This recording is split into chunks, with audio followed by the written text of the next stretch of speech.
Well, we've got a document which is party policy called Sustainable BC.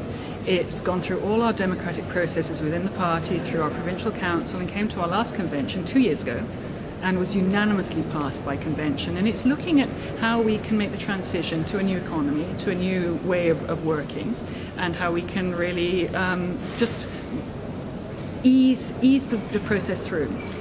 It's party policy, and nothing's happened about it. And so 2 years on, we had to come forward with a resolution that's basically spelled out how to make what is party policy effective. Right. My view is that it should have been effective from the day we passed it. If we'd built it into our mechanisms, and I said very clearly on the convention floor, if we'd built it into what we were doing through to the election, I really think that we'd have had a very good chance of winning the election, because it's talking what people want to hear. Mm-hmm. It's talking not just what people want to hear that's in the polls, but really what people want to hear, that we have ideas, that we have a vision, that we have a way of looking at the world that isn't the traditional way, and that takes into account climate change, change in the economy, the needs of the social justice issues. It brings together a new vision for the NDP. So what happened? I think it just got lost in the machinery. It got lost in the party machinery, it got lost in caucus machinery, it got lost in platform machinery.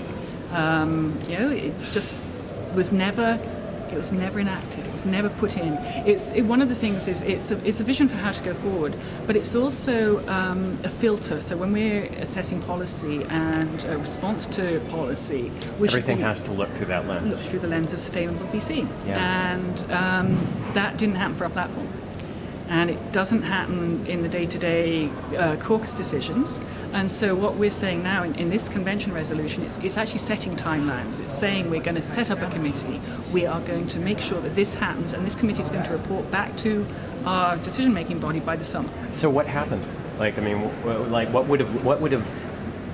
How would the platform have looked different if that lens had been used? Well, it would have been a platform that I think would have been much more progressive. Yeah. It would have been a platform that looked at the issues of climate change, of the economy, of environment, of social justice issues in a different way. I mean, I think what we got was, everybody said it was a little bit of a bit of everything in our platform. This would have given it a very clear focus of, this is where we are in BC in the 21st century. This is where we'd like to go. This is where we think that the people of BC is going to be healthier environments for the people of BC, whether literally the healthy environments or the working environments, the supportive environments. That it's trying to move forward in those ways. Do you think since the election that lens has been used? No, this is why we had to bring it forward. Right. No, we've got to bring it forward because it's not being used. I am just hoping that now we've had it a second time at convention, unanimously passed again. I looked around the room when the voting cards that something will actually happen. Yeah. But now we actually have the timelines. Yeah. And so I hate to say it, you get these little targets and you set up the committees, but there will be that pressure. Look, we've got it. We've said we have to report back by the summer, by our provincial council meeting in June. We've got to get those committees going. We've got to get out there. We've got to get talking about it. And as I say, we've got the plans to go off and do a tour to find our vision. This is our vision. Yeah. This is our vision. Don't need to go off and do the tour. Well, I think we need to go off and explain to people and talk this through. Yeah. But we've had it for 2 years. Yeah. And nothing's happened with it. I saw you getting a lot of hugs after you stood up there. I saw you getting a lot of praise from delegates. Came up to you. I just saw it downstairs, someone saying, you did a very brave thing. What do you think about that? I don't think it's brave to stand up for basically party policy.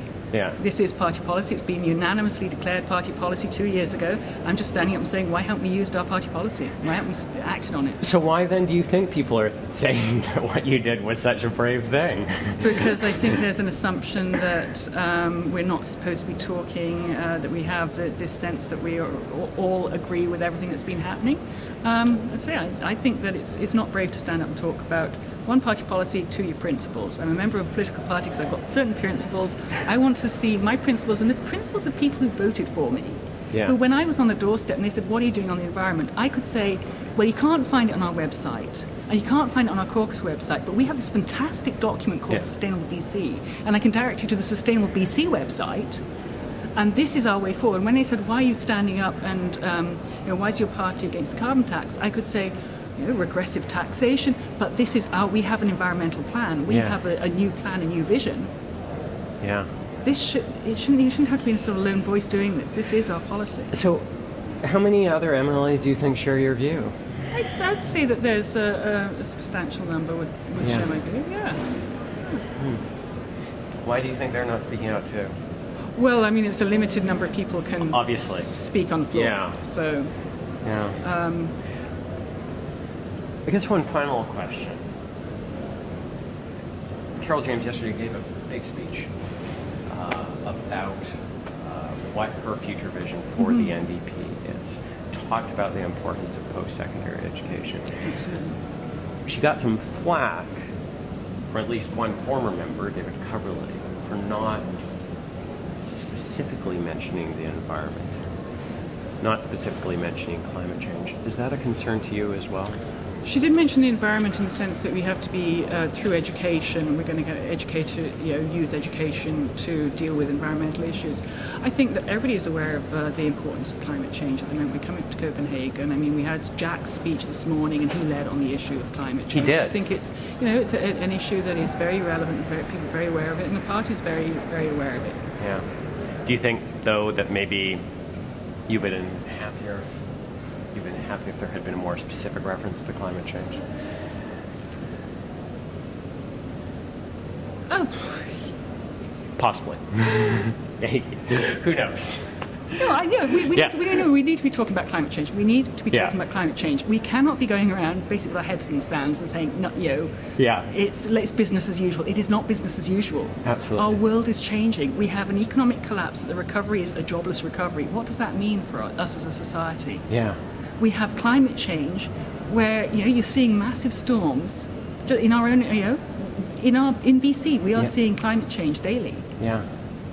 And what are we going to do about it? We've got to start thinking differently, and that's why Sustainable BC is the way that we can start addressing some of these. We can start taking these issues, start talking about it. So while Carol may not have addressed it in her speech, I'm hoping that now that we've got this Sustainable BC resolution passed, that will reinforce it, that we will be taking on, we will be pushing with, looking at the new ways of doing things.